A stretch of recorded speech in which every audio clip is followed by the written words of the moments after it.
Así, New Order.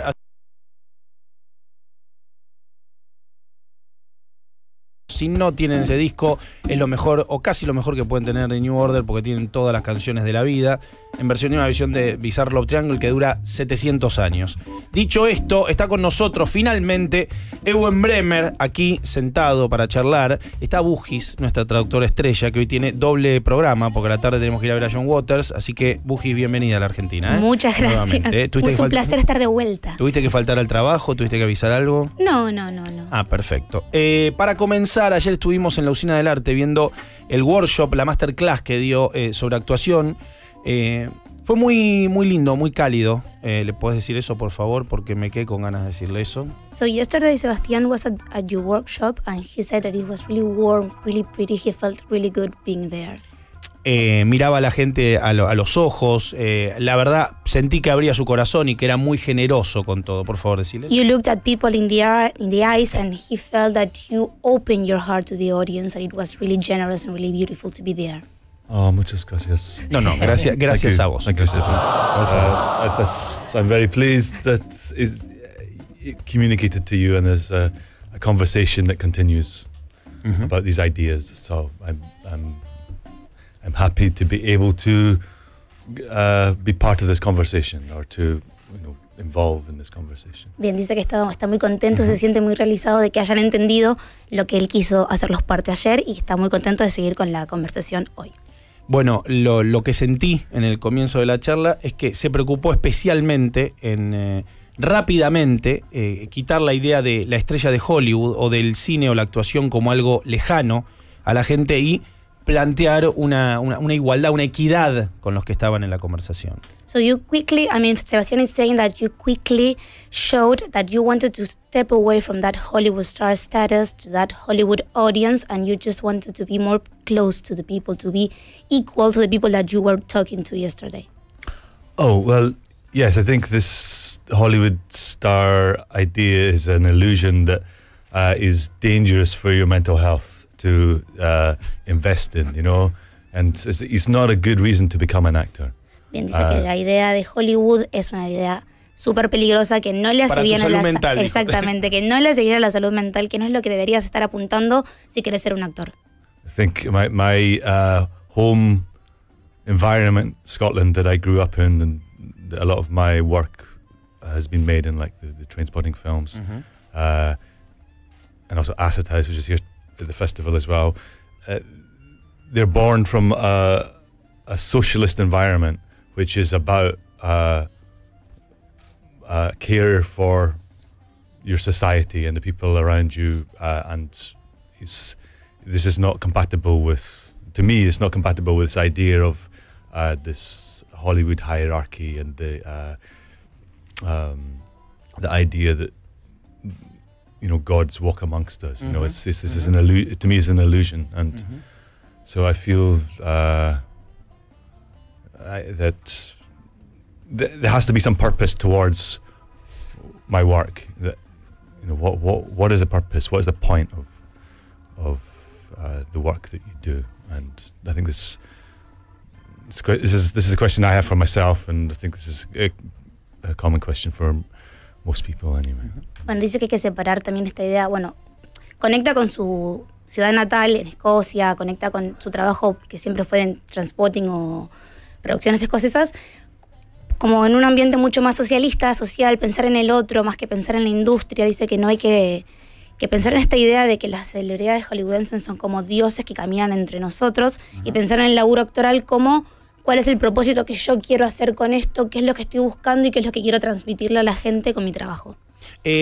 Cuando comenzó el relato ayer en la charla, que era para actores, para gente que quiere ser actor o para gente del cine, habló de que su único trabajo fue como actor. Y me quedé con ganas de saber, porque yo en un momento me tuve que ir, ¿qué lo llevó? ¿Cuál fue el primer chispazo que lo conectó con el mundo de la actuación o del cine? ¿Qué recuerdo tiene? ¿Dónde empieza para él el origen de todo esto? So yesterday in the workshop you said that the only job that you ever done in your life is to act.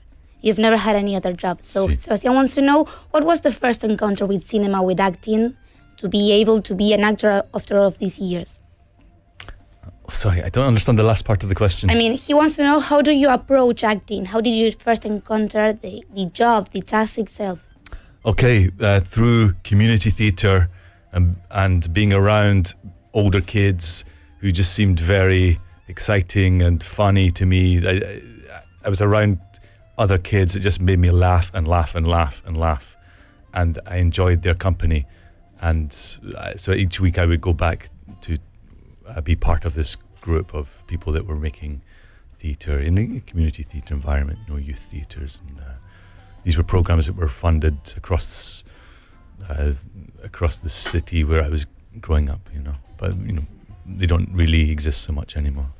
Bien, empezó en la escena local de su barrio de teatro comunitario y como teatro chiquito, porque la gente que iba a esos lugares era muy divertida, era buena compañía y los hacían reír constantemente, y era como este deseo de constantemente estar pasándola bien.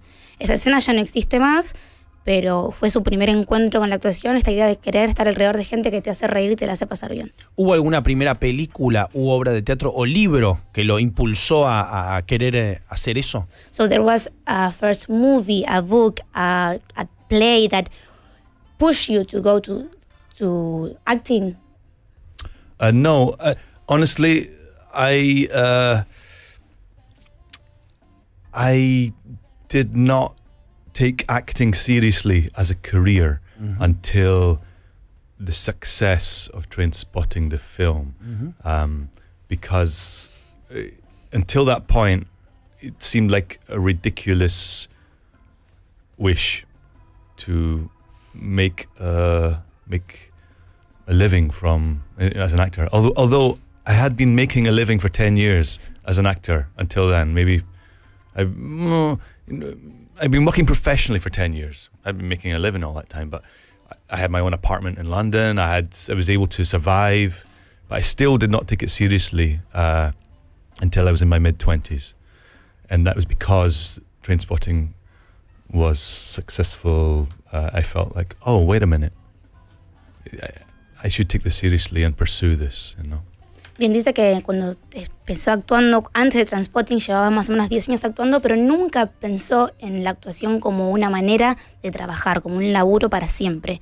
Con el éxito de Trainspotting, se dio cuenta que tenía que agarrar eso que estaba haciendo, que era bueno, y darle para adelante y tomarlo de una manera mucho más responsable y darse cuenta que eso era un laburo y que podía trabajar. Entonces no tiene como una obra que lo haya disparado como quiero ser actor, sino que simplemente el éxito de Trainspotting fue como, bueno, esto que estoy haciendo, que es un hobby, aunque me da de vivir, puede ser mi carrera y me tengo que poner las pilas. Para hablar un poco de Trainspotting, o digamos, de una pregunta que le habían hecho 1000 veces, pero que realmente queremos saber qué siente hoy al respecto. Haciendo la película, ¿podían de alguna manera sospechar, si bien estaba basada en una novela, que tenía un culto ya en ese momento, en el objeto cultural que se iba a convertir la película cuando la estaban realizando? So when you were shooting the first Trainspotting, did you ever realize that it was going to become a cult film? I mean, the book was already huge, but the movie was even more huge. So did you ever realize that you were making a piece of history, of cultural history? Absolutely not. No. And the filmmakers were very cautious about expectations for the success of this project, because until this point, no one had ever made a film about drug-addicted characters that had been a success in the box office. Bien, dice que no, que en ninguna manera pensó que esto iba a ser tan enorme como fue, y que además la gente que estaba trabajando en la filmación de la película estaba como cuidadosa con el tema de cómo les iba a ir en la taquilla, porque era la primera vez en la historia que se hacía una película. No, es la primera vez en la historia que una película sobre gente que se drogadictos, tuvo el éxito que tuvo. Entonces era como un tema bastante tabú como para tocar, como para pensar que iba a ser lo grande que fue, y sin embargo explotó. Otra idea que se me ocurre, que cómo se vivió en el momento de la realización y después viendo la película, es una película plagada de ideas visuales, de clips dentro de la película, un tratamiento o de cosas que los actores tuvieron que hacer extrañas, supongo, si uno no entiende lo que estaba haciendo Danny Boyle, y cuando vieron la película me imagino la sorpresa del resultado. ¿Cómo era responder a todas esas ideas de Danny Boyle de corran por acá, hagan esto, te metes en un inodoro, bueno, viene esta parte, los lentes, me imagino, todo eso? So the movie has a lot of strange clips, strange parts of the movie, different from what we used to watch. So when you were making it, before seeing the whole product, were you realizing what you were doing? I mean, would you look to the director and be like, what do I have to do in a toilet? Or with all of these running things? I mean, was it weird? Was it respectable? Well, Danny Boyle, he encouraged all of the people that work with him, not just the actors, but also the crew, to think beyond the traditional limitations of the material, and the reference sources that he provided us all with were vast, huge range of pictorial ideas, references that could be interpreted however we wish to interpret them. He said no. He had many giant books that he'd created himself, of collages of images that he felt somehow were resonant with this world that he was trying to create. Bien, lo que dice es que Danny Boyle, no solamente los actores, sino toda la crew con la que trabajan,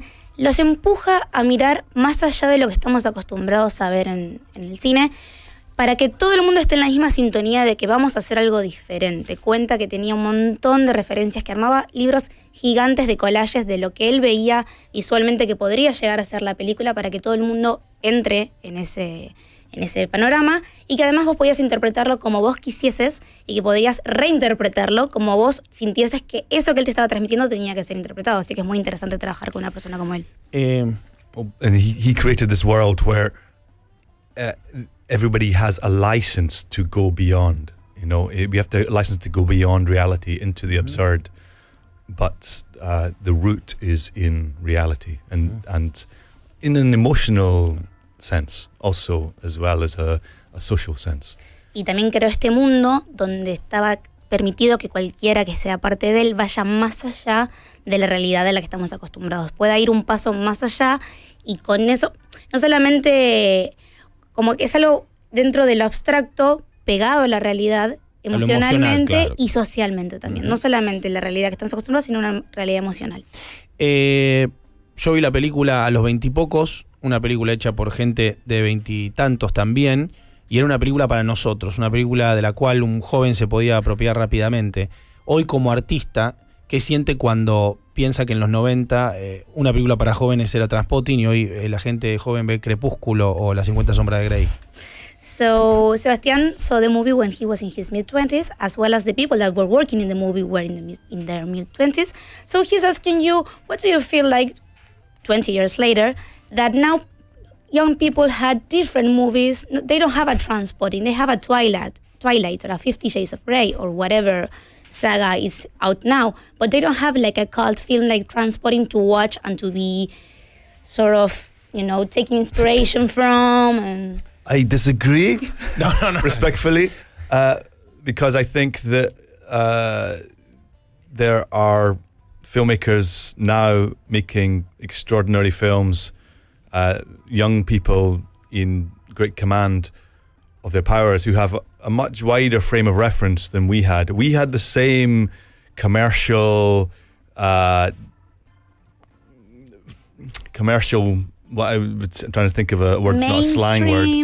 Yeah, you know, these big blockbuster films that were designed to please everybody. We had them when we were growing up, you and me. You know, we experienced those, or we chose not to watch them or to watch them. But the films that speak to me, I don't know if you enjoy the films of the Safdie brothers, for example. I don't know if you saw Good Time last year. Yeah. So the same actor who was in the films, the Twilight films, yeah, Robert Pattinson. He plays in this film Good Time, which is an astounding film, and I imagine that the same generation of young people who are, you know, in their late teens and 20s are watching Good Time and going, oh my God, wow, you know, this is what I want to be part of. This I recognize. Bien, dice que no está de acuerdo con lo que le dijiste. Bueno, no, De manera bien, respetuosa dice que no está de acuerdo, que hay un montón de directores de cine y de personas que están trabajando en la industria jóvenes, que no son por sí ese tipo de blockbusters en los que siempre hubo, también había cuando él era joven y cuando vos eras joven, y vos puedes elegir no verlas.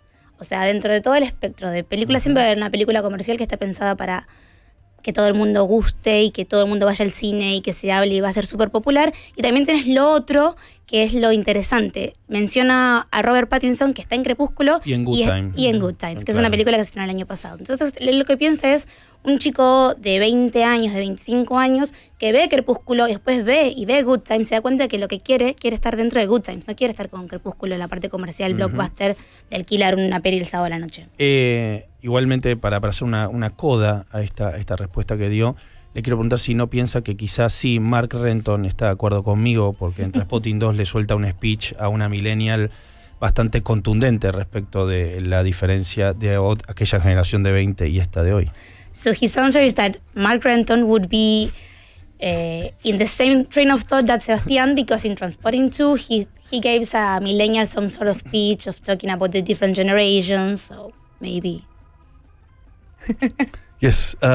So is that a question or no? It's sort of like a commentary on what you were saying. See, yes, and I think in the new film, the most recent film, T2, 20 years later, we enjoy the film because we recognize all the failure and pain of life that we try to navigate and survive, you know, over 20 years. It's not, you know, when you're young, you have this great romance for life. A lot of us do have a kind of a romantic idea of, yeah, life is pow, life is wild, life is, I feel life, you know, and, you know, when you reach your 40s, you're like, ow, oh, that hurt. What happens next? How do I kind of hold on to the little that I'm holding on to and make it through another 20 years?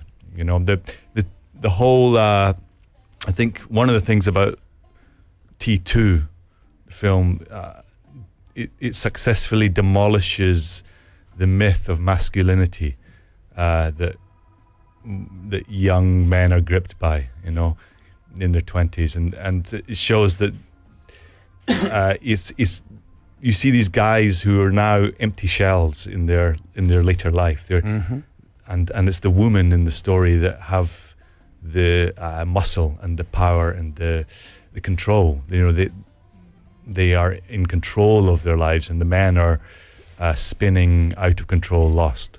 Bien, dice que Trainspotting 2, que pasa 20 años después, es como la respuesta a entender lo dolorosa, reconocer lo dolorosa que es la vida, de pensar que cuando uno es joven está enamorado de este concepto de lo que es vivir, de voy a vivir, va a estar buenísimo, la voy a pasar recontra bien, y 20 años más tarde, cuando estás en los 40, es como, bueno, esa vida que viví me dolió un poco, y ahora no sé qué hacer, estoy medio parado en el medio de la nada, sin mucho que hacer.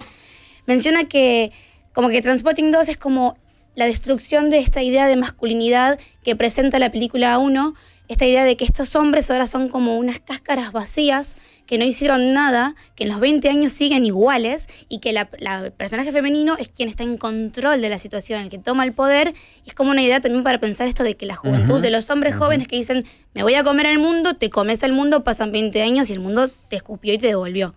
El experimento de hacer una película, el mismo personaje 20 años después, es una especie de Antoine Duanel, de saga de Truffaut, pero como rockera. Eso fue lo que me pareció, digamos, la posibilidad de verla a los 20 y verla a los 40, en lo personal, a mí me arruinó Trainspotting 2, digo, salí muy amargado del cine, muy agradecido también.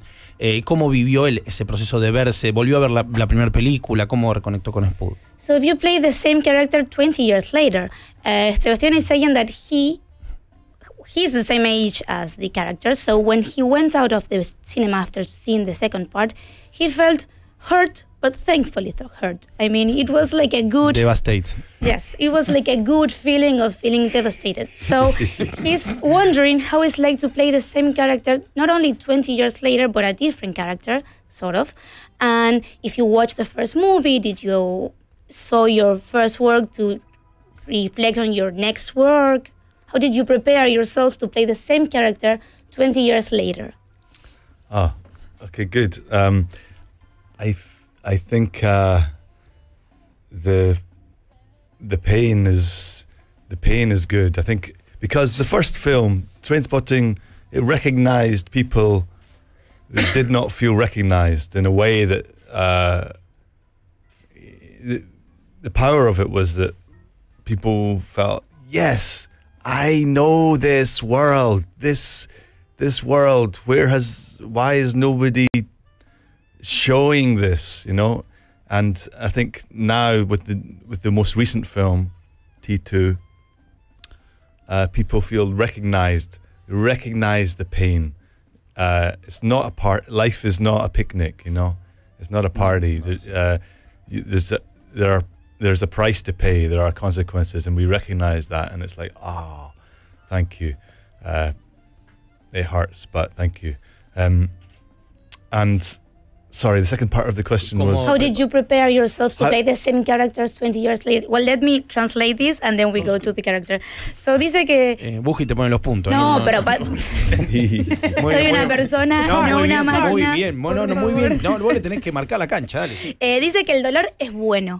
Que eso que vos sentiste, ese sentimiento devastado, está buenísimo que lo hayas sentido. La película 1 era sobre marcarle y mostrarle a la gente que no se sentía representada con nada de lo que estaba pasando, que estaban representados. Era como ir a ver la película y decir, entiendo exactamente todo lo que estás viviendo, las sensaciones, la idea de este dolor, de estar perdido en la vida y no saber para dónde ir, y nadie estaba mostrando eso. Y después, la película 2 es también reconocer ese dolor y transformarlo en otra cosa. Pensar que la vida, lo dijo él, lo que dice textual es la vida no es un picnic, la vida no es una fiesta, la vida duele. Le digo a Ponzi, a Monty todo el tiempo esto. Bueno, y que la segunda parte es mostrar ese dolor evolucionado, crecido, madurado. Now, how did you prepare yourself to play the same character 20 years later?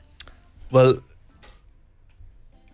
I don't completely understand how I did it or how I work.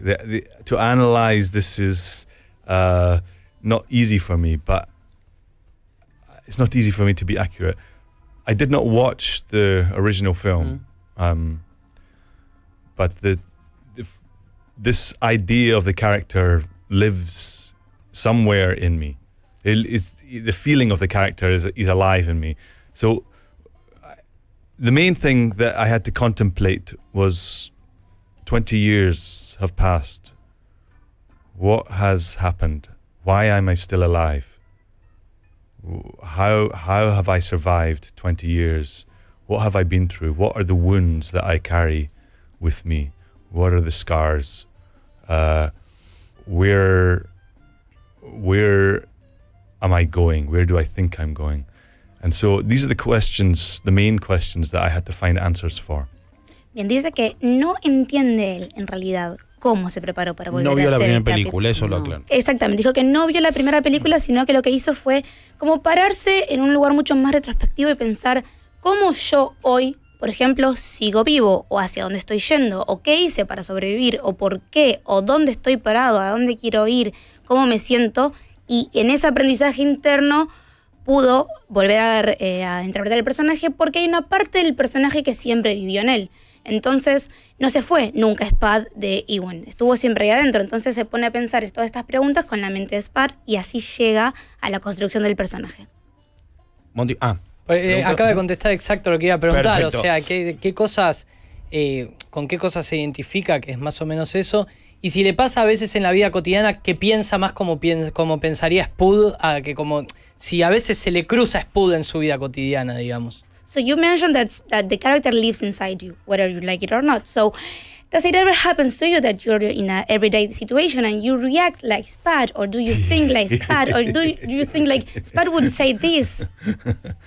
No, I don't think so. I think that I can separate myself from the characters. I believe that. I hope so.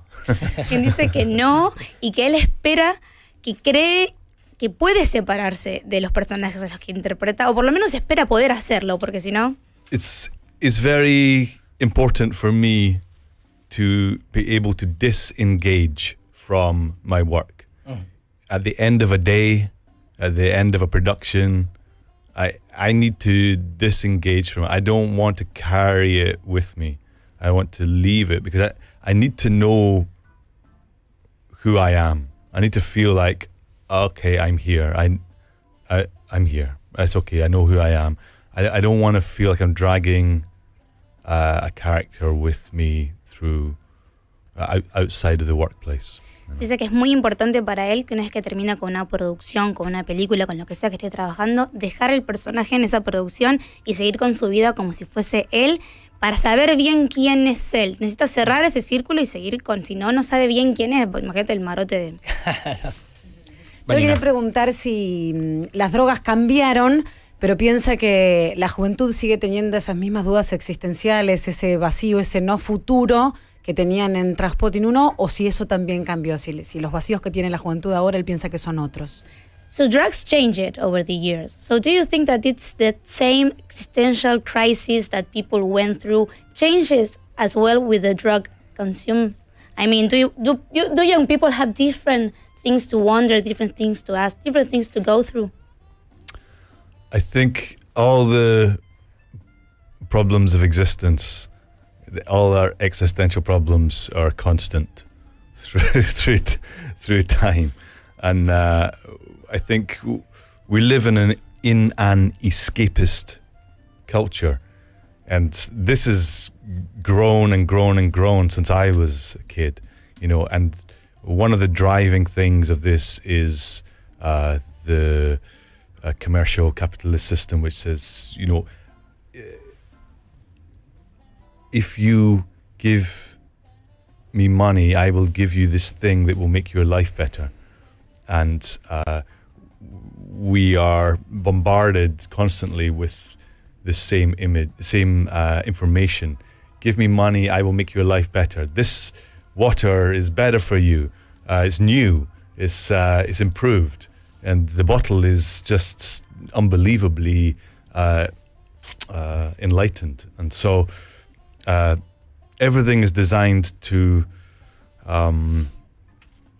give you something that you do not have, you know. And we also want to escape from our troubles, and whatever is the easiest route for that. We don't need a sophisticated route to escape from our troubles. We need something that's immediate and accessible, and this can be cinema, it can be narcotics, alcohol, it can be pursuit of anything, you know. So I don't think the specifics of the particular qualities of a drug are a big factor, although certain drugs can destroy a generation that are not ready for them. You're not able to kind of find a way to moderate some new kind of, I mean, we've had some new waves of drugs arrive in UK over the last maybe 10 years that have hit communities very hard because they do not know how to, and it's also in America with you know, crystal meth. People are not ready to have a perspective on this, so they get eaten by the drug. You know, the drug eats them before they can kind of use it in a way that is holistic. Bien, dice, para contestar la pregunta que la contestó un montón de partes, es que en realidad los vacíos existenciales que tienen las generaciones son siempre los mismos. Son los mismos problemas de maneras nuevas, pero suelen ser, la raíz es la misma, y que la sociedad en la que vivimos es una sociedad que busca escaparse de esos problemas. Que es así desde que él es chiquito hasta el día de hoy. ¿Cómo buscamos escapar de esas maneras? Es la segunda parte de la respuesta que dio, que es que vivimos en una sociedad capitalista, en una sociedad de consumo, que la idea es que con toda la plata que vos tenés podés conseguir maneras de estar bien, que pone el ejemplo de que hay una botella de agua y el agua es la misma, pero la botella es nueva, tiene otro color, es reciclable, lo que sea, y vos vas a ir a comprar esa botella porque necesitas tener el producto que te están vendiendo. Pero dice que no, el cambio de drogas para tomar, por ejemplo, no va a hacer que los problemas sean diferentes. Lo que sí va a hacer es que la gente tome otras cosas, pero la gente va a buscar maneras de escapar a la realidad, ya sea con narcóticos, con alcohol, con películas, dice. Y después habló de como que hace años, hace unos 10 años, llegó toda una oleada nueva de drogas a tanto al Reino Unido como a Estados Unidos, que son estas cosas, estas nuevas que la comunidad no sabe bien cómo tomarlas. Sí, por ejemplo, menciona que sería algo así como metanfetamina, y que esas drogas hacen que la comunidad sea comida, procesada y escupida antes de que ellos puedan saber lo que está pasando con sus cuerpos, que es tan dañina que destruye comunidades sin que la gente que la está consumiendo entienda bien lo que está pasando. Es como que terminan procesados antes de darse cuenta de lo que están haciendo. Mencionaba el enorme éxito que tuvo Trainspotting y trabajar con Danny Boyle, bueno, el scrapbook que había armado, collage y demás. ¿Cuánto malacostumbra trabajar con un genio tan grande del cine para después tener que trabajar con otros directores que debe ser como ganas de pegarles un tiro en la cabeza? ¿Cómo combina eso siendo un actor-autor de alguna manera? So you work with Danny Boyle, that is an amazing director. It should be one of the masterpieces of our generation. So how do you work with different directors that aren't as good as Danny, that aren't as creative or innovative as Danny, as an actor? Well, I would say that I've never worked with two directors that work in the same way. Every director I've worked with, they find their own ways to make their film or their production. They find their own way to do that. They have their own language that they apply. And a director like Danny, actually, he allows the actors to deliver their work unfiltered in a way. Mm-hmm. He knows how to get something if he needs to kind of push for something. If he's not getting the result he desires in a scene, he will attempt to sort of massage the scene. But generally, he trusts the actors that he works with. And the common denominator with the superstar directors that I have worked with, the strongest directors, they're not all like famous superstar directors, but the common denominator for me is they trust the people that they are working with in the various departments, in the cast. They don't micromanage. They don't second guess. They don't need to give much direction at all. You know, I mean, generally, there's very little conversation about, like, how is this going to work? Who is this person?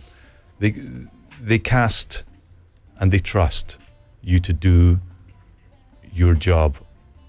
If there's a problem, then they haven't cast it properly. You know, it's on them in a way. You know, they trust the people that they work with. They're very careful about recruiting and how they recruit. And so I'd say it's the less confident or less experienced directors or directors that are more lost in their confidence with their work, that apply much more language to every situation, that they're more in the learning process of their career. I'll say a little bit more about that. Okay. So, la va a hacer en dos partes, porque tiene mucho para decir, pero me dijo que nunca trabajó con dos directores que sean iguales. Cada director tiene su propio idioma, de alguna manera, para trabajar con sus actores. Cuando habla específicamente de Danny, dice que Danny es una persona, Danny Boyle, que deja al actor entregar sin ningún tipo de filtro el trabajo que tiene que hacer. No está coacheando a la gente, no le dice ni a la gente que actúa ni a la gente que está en el equipo de producción. No les dice, vos tenés que trabajar así, o el personaje es de esta manera, o trabajemos juntos como este personaje y como esta persona. Confía totalmente a ciegas en la gente porque sabe castinear muy bien. sabe elegir muy bien a la gente con la que tiene que trabajar. Dice que la mayoría de los directores grandes con los que trabaja, los directores, no solamente grandes en sentido de famosos, sino personas que hace mucho que trabajan y están confiados en su trabajo, saben elegir a la gente que tienen alrededor a un nivel que no tienen que dirigir a nadie, que la gente se mueve como se mueve, que toman muchas precauciones en ver a la gente que van a elegir, que son procesos larguísimos para ver que la persona que va a estar trabajando en cualquiera sea el trabajo que tiene que hacer en la película, lo haga de manera perfecta sin que él tenga que estar como no solamente dirigiendo la película, sino dirigiendo a sus empleados. Con directores con menos experiencia pasa que están como aprendiendo a dirigir mientras dirigen una película, mientras tienen encima una producción grande y tal vez o no confían tanto o meten mano donde no tienen que meter mano porque no es su trabajo o dan una opinión en algo que no tiene nada que ver con lo que tienen que hacer en vez de dirigirse, de encargarse de dirigir la película que es su trabajo. I'd also say it's so difficult for directors. They have so few opportunities to practice what they do. Actors have many more, but when a director makes a film, everything depends on it. The audience of that film is their entire audience, and there are so many mistakes to make in the making of a film, especially the first film. People that don't make films find it very difficult to conceive how much effort goes into the making of a film and how much everybody involved in a film is trying to make a really good film. They're trying their best to make this thing the best it can be. And there are so many hazards to that, to achieving that.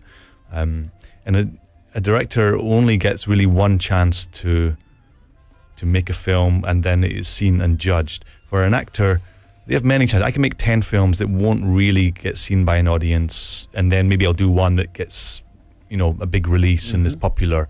But the ones that don't really get seen by a big audience, I can survive that as an actor.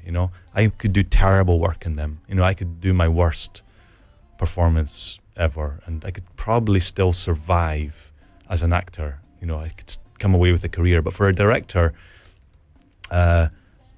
it's a more precarious situation because the entire audience for their film is all that they have.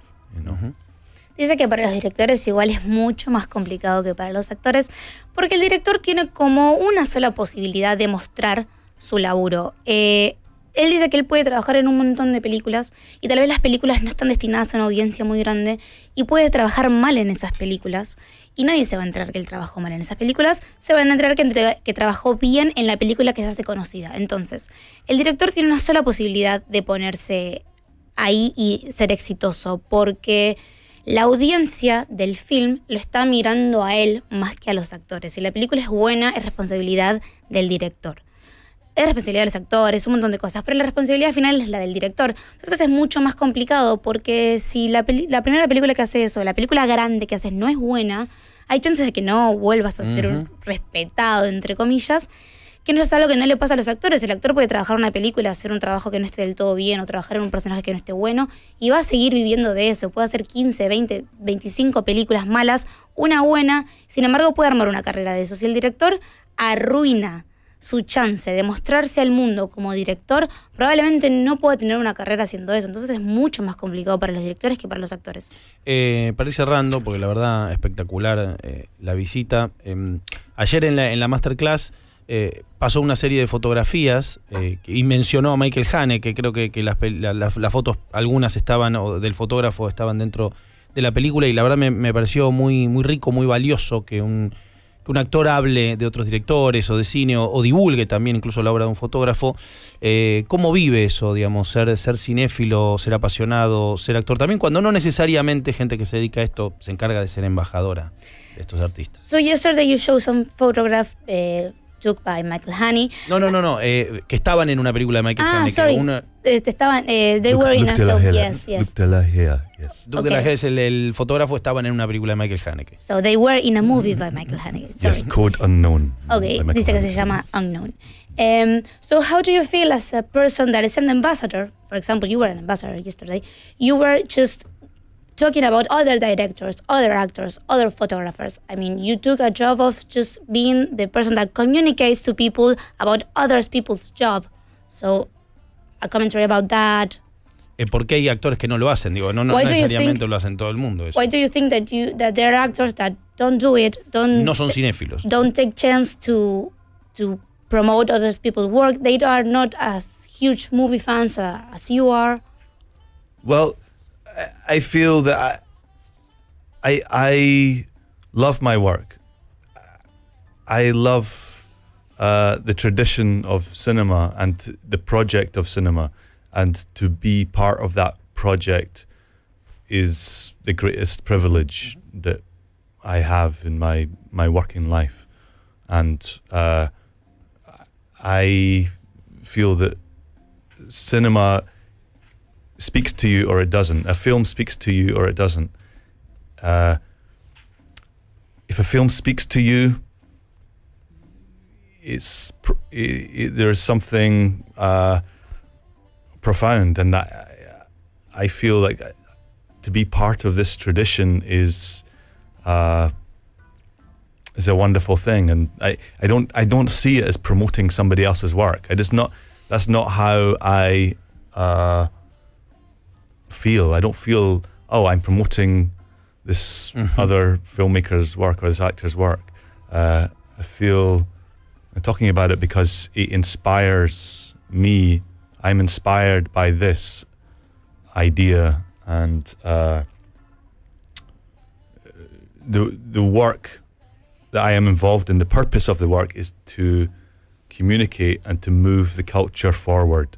I feel like a soldier of culture, a small soldier, in the advance of ideas, the advance of the communication of ideas that our culture is involved in. And there are forces of oppression against these ideas, the forces of oppression against education, against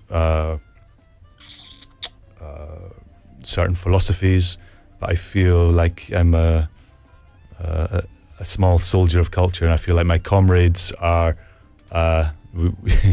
fellow soldiers in a long war. It's a long war of civilization, or maybe this is the end of civilization. But still, you're a soldier in service of something. Dice que él ama su trabajo. No solamente ama su trabajo, sino que ama el mundo del cine como en su totalidad. Que ser parte de algo tan hermoso, de ser un privilegiado de poder trabajar de eso, lo llena de felicidad. Habla de que una película te toca o no te toca. Y cuando una película te toca, es importante mostrar cómo te tocó esa película. Él habla de obras de otras personas, pero no para promover o como para vender el trabajo de otras personas, sino que quiere mostrar las cosas que lo inspiran a él, porque se autopercibe como un soldado cultural, un pequeño soldado cultural.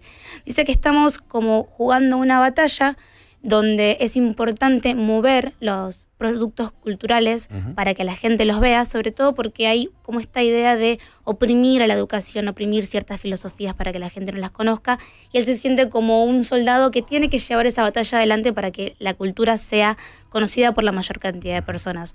Dice que es una batalla larga, que estamos en una guerra, que él y todos sus colegas son estos pequeños soldados, y lo van a seguir siendo hasta que la humanidad termine, porque hay que comunicar cultura, hay que mover a la cultura, hay que llevar la cultura a todos lados, y él lo hace de esta manera, comunicando las cosas que lo inspiran, las cosas que le gustan, entendiendo que es un privilegiado por trabajar adentro de la industria y poder tener una voz que más personas lo van a escuchar, y que hay que seguir luchando con las armas culturales. La verdad que le queremos agradecer un montón que haya venido. Al British Council queremos agradecer porque es el que de alguna manera patrocinó y promovió que en Bafisi pudiera estar Ewen presentando Acid House, presentando la película de Mike Lee, Naked, la película, y Trainspotting 1 y 2. En algunas salas va a estar respondiendo preguntas, haciendo Q&A también. La gente va a poder conocerlo. Digo, porque hay un montón de oyentes que dicen, vamos a poder conocerlo, ¿no?